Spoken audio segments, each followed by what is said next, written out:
তথ্য উপদেষ্টা মাহফুজ আলম কনসুলেট অফিসে ঢোকার সময় দলীয় পতাকা হাতে জয় বাংলা জয় বঙ্গবন্ধু স্লোগান দিয়ে বিক্ষোভ করেন আওয়ামী লীগের কর্মী ও সমর্থকরা। দিন যত গড়াচ্ছে, উপদেষ্টাদের সময় তত ঘনিয়ে আসছে, সেটা উপলব্ধি করতে পারলাম নিউ ইয়র্কে গেছে এই মাহফুজ, জঙ্গি নেতা মাহফুজ। সেখানে আওয়ামী লীগের নেতাকর্মীরা তাকে ঘিরে ধরেছে নারী পুরুষ সমানে। 8 জন এনসিপি নেতা, সিনিয়র নেতারা যাচ্ছে হচ্ছে চায়নাতে, মাহফুজ চলে গেল আমেরিকাতে। আমার কাছে তো মনে হচ্ছে এখানে সামথিং কিছু হ্যাপেনিং, মানে এরা আসলে পালাচ্ছে নাকি থাকছে নাকি কোন একটা ঘটনা ঘটছে। আমার কাছে মনে হচ্ছে সময় ফুরিয়ে আসছে এবং এটা পালানোর একটা অংশ হতে পারে, বা এই যে চলে গেছে আর ফেরত নাও আসতে পারে।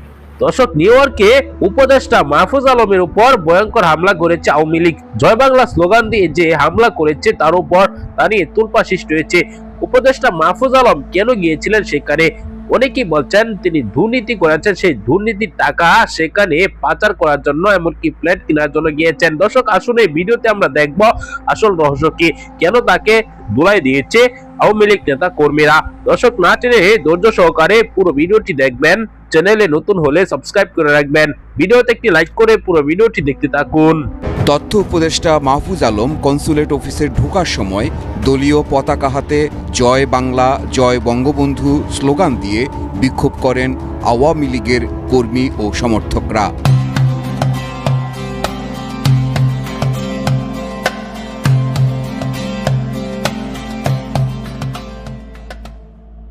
তারা এ সময় তথ্য উপদেষ্টা মাহফুজ আলমের দিকে ডিম ছুড়ে মারেন এবং তার বিরুদ্ধে বিভিন্ন স্লোগান দেন। হেনস্থাকারীদের হামলায় কনসুলেট ভবনের কাচের দরজা ভেঙে যায়। ঘটনার প্রত্যক্ষদর্শী ওয়াশিংটন ডিসি থেকে ওই অনুষ্ঠানে আসা বাংলাদেশ দূতাবাসের প্রেস মিনিস্টার গোলাম মুর্তজা বিশেষ অতিথির বক্তব্যে বলেন, একটা দেশে রাজতন্ত্র চলছিল, সে দেশের রাজা ছিলেন, রাজার বোন ছিলেন, রাজার ছেলেমেয়েরা রাজপুত্র ছিলেন, পুরো দেশটা তাদের ছিল। আপনারা ছাত্র জননেতারা রক্ত দিয়ে সেই রাজার পতন ঘটালেন, দেশ থেকে বিতাড়িত করলেন। এখন সে একটা ডিম নিক্ষেপ করবে, সে একটা কটূক্তি করবে, মাহফুজ আলমের পতন চাইবে, এটাই তো স্বাভাবিক। প্রধান অতিথির বক্তব্যে তথ্য উপদেষ্টা জুলাই আন্দোলনে প্রবাসীদের অংশগ্রহণের জন্য কৃতজ্ঞতা জানান। তিনি বলেন, জুলাই সনদে প্রবাসীদের অবদান উল্লেখ থাকবে। আমি কোনো রাজনৈতিক দলের অংশীজন নই। আমরা চাই ভবিষ্যতে যারাই ক্ষমতায় আসুক তারা জুলাই চেতনাকে ধারণ করে দেশ পরিচালনা করবেন। দুর্নীতিমুক্ত, জবাবদিহিমূলক হবে রাষ্ট্র। নিজের রাজনৈতিক চেতনার চেয়েও দেশকে প্রাধান্য দিতে হবে। সবার ঊর্ধ্বে দেশকে এবং দেশের জনগণকে যেন আমরা রাখি। কনসুলেট অফিসে অনুষ্ঠান চলাকালে মাহফুজ আলম কখন বের হবেন সেজন্য একদল ব্যক্তি বাইরে অপেক্ষা করেন। আওয়ামী লীগ নেতাকর্মীদের অবস্থান জেনে কনসুলেট অফিস পুলিশ ডাকে। স্থানীয় সময় রাত 12টার পরে নিউ ইয়র্ক পুলিশ ডিপার্টমেন্টের পাহারায় উপদেষ্টা মাহফুজ আলম কনসুলেট অফিস থেকে বের হয়ে যান। রাষ্ট্রীয় সফরে মাহফুজ আলম আগামী 27 তারিখ পর্যন্ত যুক্তরাষ্ট্রে অবস্থান করবেন বলে জানা গেছে। অর্থাৎ মাহফুজ এখন অবরুদ্ধ, তিনি কোথাও বের হতেও পারছে না। তো আমি জনাব আতার হালদার, এই কবে কিভাবে ঘটলো একটু বলবেন? ধন্যবাদ আপনাকে। এটা আজকে সকালেরই ঘটনা। সে আমেরিকাতে গিয়েছে, নিউ ইয়র্কে, এবং সেখানে বাঙালিদের তোপের মুখে পড়েছে। কারণ একটা কথা, যে বাংলাদেশের আজকে যে অনিষ্ট, বাংলাদেশের আজকে যে ভয়াবহ অবস্থা, মানুষের যে চাইতাই অবস্থা, জঙ্গিবাদের যে উত্থান এবং ইউনূস সরকারের যে অত্যাচার, নির্যাতন এবং সর্বোপরি স্বাধীনতাকে অস্বীকার করা, ৭১কে অস্বীকার করার যে দুঃসাহস এই জঙ্গি মাহফুজ দেখিয়েছে এ পর্যন্ত। সে কারণে আসলে বাঙালি জনতা যারা নিউ ইয়র্কে রয়েছে, সাধারণ মানুষ যারা রয়েছে, তারা খুবই ক্ষুব্ধ। এবং আজকে তারা বাটে পেয়েছে এবং সেই অনুযায়ী কিন্তু সাধারণ জনতা তাদেরকে মোটামুটি তাকে অবরুদ্ধ করে রেখেছে এবং তাকে দেখেন বাংলাদেশ এম্বাসির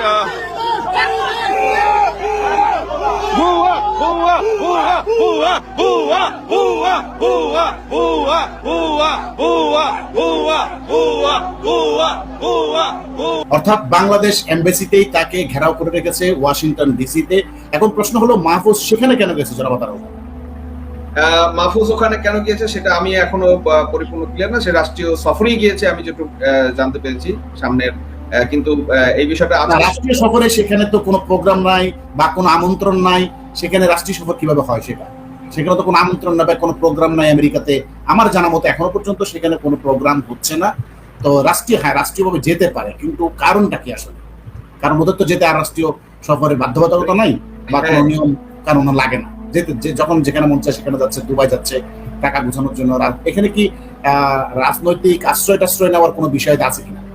না, এখানে বিষয়টা হচ্ছে আপনারা যদি এটা খেয়াল করেন, এই মুহূর্তে নাহিদ ইসলাম আছে মালয়েশিয়াতে এবং আপনার ইয়েরা যাচ্ছে, 8 জন এনসিপি নেতা সিনিয়র নেতারা যাচ্ছে হচ্ছে চায়নাতে, মাহফুজ চলে গেল আমেরিকাতে। আমার কাছে তো মনে হচ্ছে এখানে সামথিং কিছু হ্যাপেনিং, মানে এরা আসলে পালাচ্ছে নাকি থাকছে নাকি কোন একটা ঘটনা ঘটছে। আমার কাছে মনে হচ্ছে সময় ফুরিয়ে আসছে এবং এটা পালানোর একটা অংশ হতে পারে, বা এই যে চলে গেছে আর ফেরত নাও আসতে পারে, বা ম্যানেজ করা হতে পারে। কারণ এক একজন এক এক দেশে গেছে, চারদিক থেকে হয়তো সবাইকে ম্যানেজ করার জন্য, যে তুই ওকে ম্যানেজ কর, তুই ওকে ম্যানেজ কর, আমি ওকে ম্যানেজ করি, চারিদিকে একযোগে আমরা কাজ করি, যেহেতু আমাদের হাতে সময় খুব কম, সময় স্বল্পতার কারণে হতে পারে নাকি ব্যাপারটা? হ্যাঁ, এরকমই হতে পারে। এখন এই বিষয়টা আসলে দেখেন, এই সরকার বা এই যে মাহফুজ বা ইউনূস সরকারের যারা লোক, তারা কেন কোথায় যাচ্ছে, তাদের চলাচল কিন্তু সবগুলো রহস্যজনক এবং মানুষ কিন্তু আসলেই তাদের এই সবগুলো ব্যাপারে খুব অবগত না।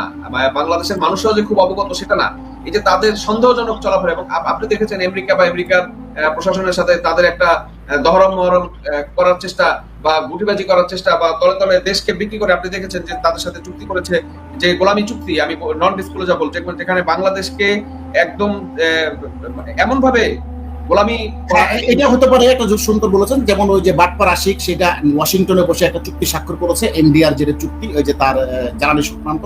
এখন মাহফুজ সেই ধরনের কোনো চুক্তি করতে যেতে পারে গোপনে। দেখেন এমবেসির শাটারে মাহফুজের জঙ্গি। প্রিয় দর্শক, সম্পূর্ণ ভিডিওটি দেখলেন। দর্শক, রাষ্ট্রীয় সফরে গিয়েছেন উপদেষ্টা মাহফুজ আলম। তিনি নিউ ইয়র্কে একটি হোটেল উঠেছেন। যে হোটেলে তিনি উঠেছেন সেই হোটেলে রীতিমতো তুলকালাম কাণ্ড ঘটিয়েছে আওয়ামী লীগ। সেখানকার আওয়ামী লীগ নেতা কর্মীরা তাকে পিটানোর জন্য ছুটে গিয়েছে, কিন্তু তাকে না পাওয়ায় সেখানকার কিছু জিনিসপত্র তারা ভাঙচুর করেছে। আওয়ামী লীগ দেশে বিদেশে ব্যাপক শক্তি দেখাচ্ছে। দর্শক, দেশেও কিন্তু বিভিন্ন ভাবে আওয়ামী লীগ রাস্তায় নেমে আন্দোলন চালাচ্ছে। আমরা কয়েকদিন পরপরই দেখতে পাই, এমনকি প্রতিদিনই কিন্তু এরকম দৃশ্য দেখা যায় রাজধানীতে, এমনকি রাজধানীর বাইরে। দর্শক, নিউ ইয়র্কে যে কাণ্ড ঘটিয়েছেন তা নিয়ে আওয়ামী লীগ নেতা কর্মীরা কিন্তু উৎসাহ পাচ্ছেন যে দেশে বিদেশে কোথাও শান্তিতে নেই উপদেষ্টারা। দর্শক, উপদেষ্টারা কিন্তু সফলভাবে দেশ চালাতে পারছেন না, এটা কিন্তু সকলেই জানি আমরা। কেননা ডক্টর মোহাম্মদ ইউনূসকে ছাড়া বাকি যারা আছে সকলে কিন্তু দুর্নীতিবাজ। দর্শক, এরকমই কিন্তু অনেকে অভিযোগ করেছেন, ডক্টর মোহাম্মদ ইউনূস দুর্নীতি করছেন বলে অনেকেই এরকম অভিযোগ করছেন। দর্শক, আপনারা ভিডিওতে দেখেছেন যে তথ্যগুলো পেয়েছেন, এই সকল বিষয় নিয়ে আপনার কি মতামত জানাবেন। পরবর্তী ভিডিওগুলো নিয়মিত সবার আগে পেতে চ্যানেলটিকে সাবস্ক্রাইব করে পাশে থাকা বেল বাটনটি অন করে দিবেন।